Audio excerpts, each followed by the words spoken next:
सोमवार की सुबह 11 बजे का समय रहा होगा। उस गांव की महिलाएं लकड़ी बीनने के लिए वो बंजर जमीन वगैरह जो होती है जहाँ पर कुछ उगा हुआ नहीं होता है, झाड़ झंखाड़ उगे होते हैं, वहां वो गई हुई थी। वो लकड़ियां बीन रही थी कि इसी बीच उन्हें बच्चे के रोने की आवाज सुनाई थी। ऐसा लग रहा था जैसे कोई बहुत छोटा सा बच्चा आसपास में कहीं रो रहा है। उन्होंने आसपास में सर्च किया, आवाज की दिशा में बढ़ी तो देखा कि वहां झाड़ियों के बीचों बीच एक बहुत छोटी नवजात बच्ची, जिससे जन्म भी उसका हुए कुछ ही घंटे बीते हों, वो वहां पर मौजूद थी। उन झाड़ियों के बीच जो कि कंटीली झाड़ियां थी, उसके अंदर वो बच्ची पहुंची कैसे, इसे देखकर, इसे सोचकर सब हैरत में पड़ गए। उन्होंने तुरंत अपने गांव के सरपंच कर्णपाल जी को इसकी सूचना दी। 2 मिनट भी नहीं बीते थे कि कर्णपाल जी घटनास्थल पर पहुंच गए। जब उन्होंने वहां बच्ची को देखा तो उनसे रहा नहीं गया। उन्होंने पुलिस और एम्बुलेंस को तो फोन किया ही, लेकिन उससे पहले दूसरे गांव वालों की मदद से उन्होंने उस बच्ची को वहां से निकाल लिया। 10-15 मिनट के अंतर पर एम्बुलेंस भी वहां पहुंच गई और वहां से वो बच्ची को लेकर पहले जो प्राथमिक स्वास्थ्य केंद्र है वहां बच्ची को ले जाया गया। वहां उसको फर्स्ट एड दी गई। बच्ची की स्थिति बिल्कुल भी ठीक नहीं थी। उसको शरीर पर जख्म थे, हाथ पैरों में जख्म थे, उसके कान में से खून निकल रहा था। उसके और भी क्योंकि झाड़ियों में थी वो, तो वहां पर उसको रैशेस पड़े हुए थे। वहां से उसकी गंभीर स्थिति को देखते हुए जिला अस्पताल में रेफर कर दिया गया। नमस्कार, मैं मोनिका आर्य। नवजात शिशुओं को बचाने की मुहिम पालोना में आपका एक बार फिर स्वागत है। ये जो पूरी घटना मैंने आपको अभी बताई, असल में ये हरियाणा के नारनौल शहर में घटी है। नारनौल शहर के नांगल चौधरी विधानसभा क्षेत्र में एक गांव पड़ता है आसरावास।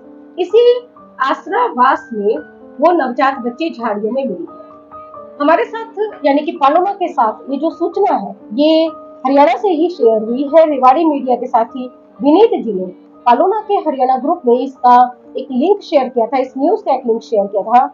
इसके बाद हमने अपने नारनौल मीडिया के साथी से संपर्क किया, क्योंकि खबर जो थी वो नारनौल की थी, घटना नारनौल में घटी थी।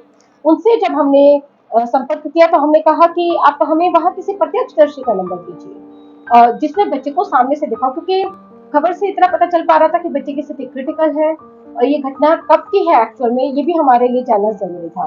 तो उन्होंने हमें उस गांव के मुखिया यानी कि आसरावास के मुखिया कर्णपाल जी का नंबर दिया। फिर हमने कर्णपाल जी को फोन किया।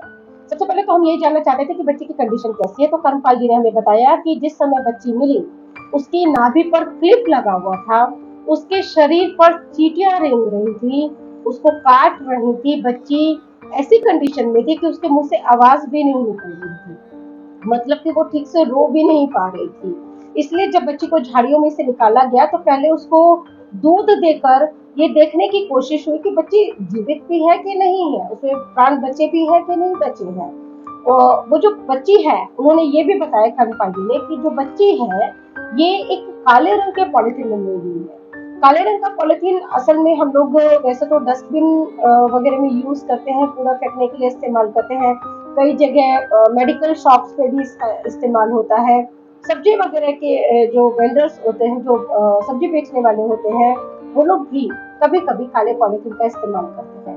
कि काला पॉलिथीन कितना बड़ा था ये तो नहीं पता है, लेकिन यहाँ जो आप वीडियो में देख रहे हैं, यहाँ एक ग्रीन कलर का पॉलिथीन नजर आ रहा है। तो हमने उनसे पूछा कि क्या इसी पॉलिथीन में ये बच्ची मिली थी, तो उन्होंने कहा कि नहीं, इसमें नहीं मिली थी, वो काले रंग के पॉलिथीन में मिली थी। ये तो बच्ची को वहां से निकाल कर लिटाने के लिए एक हरे रंग का पॉलिथीन वहां पर बिछाया गया था। वो एक कपड़े में लपेटी हुई थी, बच्ची पॉलिथीन में डाली हुई थी और उसको वहां झाड़ियों में डाल दिया गया था। जो झाड़ियां आप यहाँ पर देख सकते हैं, ऐसी लग रही है जैसे बहुत घनी झाड़ियां हैं, कांटे वाली झाड़ियां हैं, और इसके अंदर घुस के तो कोई भी उस बच्ची को वहां नहीं डालेगा। इसका मतलब है कि कहीं दूर से ऐसे उछाल कर बच्ची को यहाँ झाड़ियों में डाला गया है और वो कई कांटों से टकराते हुए वहां झाड़ियों के अंदर, झाड़ियों के बीच में जाकर अटक गई और इन कांटों ने उसके शरीर को लहूलुहान कर दिया। हमने उनसे पूछा कि बच्ची के कान से जो खून बह रहा है ये कीड़ों के काटने का है या झाड़ियों से उसको चोट लगी है। तो उन्होंने बताया कि ऐसा लग रहा था जैसे झाड़ियों से ही उसके कान को भी चोट लगी है। बच्ची की जो स्थिति है, जो मेडिकल कंडीशन है, वो बहुत अच्छी नहीं है। स्थानीय मीडिया की खबरों में डॉक्टर अशोक यादव के हवाले से बताया गया है कि बच्ची की कंडीशन बिल्कुल भी ठीक नहीं है उसको काफी प्रॉब्लम आ रही है, सांस लेने में भी थोड़ा सा उसको समस्या है। वहीं एसएचओ भूपेंद्र यादव के हवाले से खबर में लिखा गया है कि अज्ञात के खिलाफ पुलिस ने केस दर्ज कर लिया है और इसकी तलाश जारी है कि बच्चे को वहां पर किसने डाला था। धर्मपाल जी ने हमें एक बात और बताई और वो ये थी कि बच्चे की नाभि पर क्लिप लगा हुआ था। इसका मतलब है कि बच्ची का जन्म या तो किसी अस्पताल में हुआ है या किसी मेडिकल स्टाफ के द्वारा हुआ है, या ये एएनएम या फिर कोई दाई जो कि प्रशिक्षित है उसके द्वारा बच्ची का जन्म हुआ है, क्योंकि क्लिप आमतौर पर तभी लगा होता है। एक चीज और यहाँ पर गौर करने लायक है कि बच्ची को जो छोड़ा गया है, या कहें कि बच्ची जो मिली है 11 बजे के आसपास मिली है।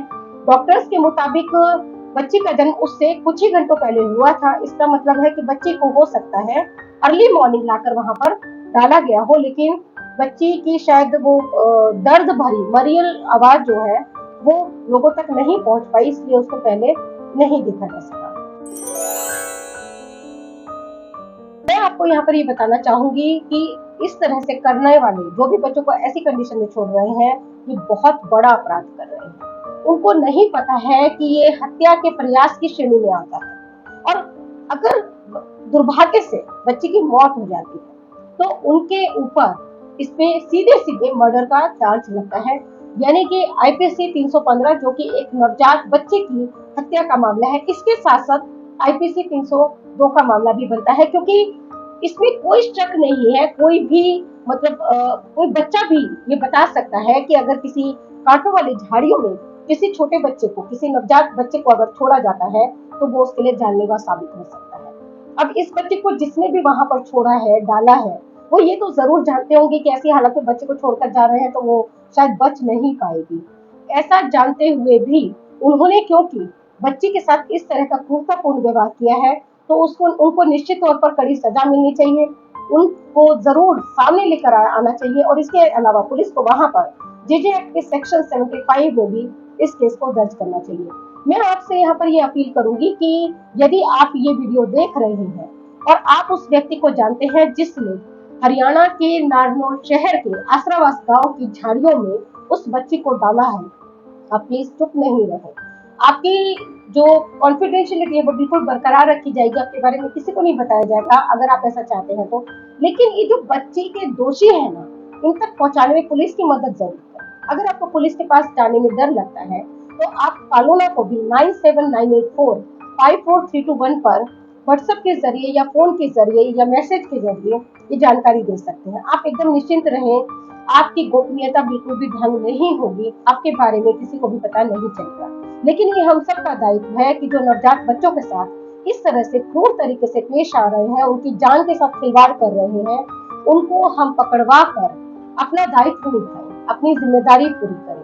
और भविष्य के ऑफेंडर्स को एक मैसेज भी जाएगा कि बच्चों के साथ इस तरह से गलत व्यवहार करना, उनकी जान को जोखिम में डालना या उनकी हत्या करना, ये बिल्कुल भी सही नहीं है, और अगर वो ऐसा करते हैं तो वो बच नहीं पाएंगे।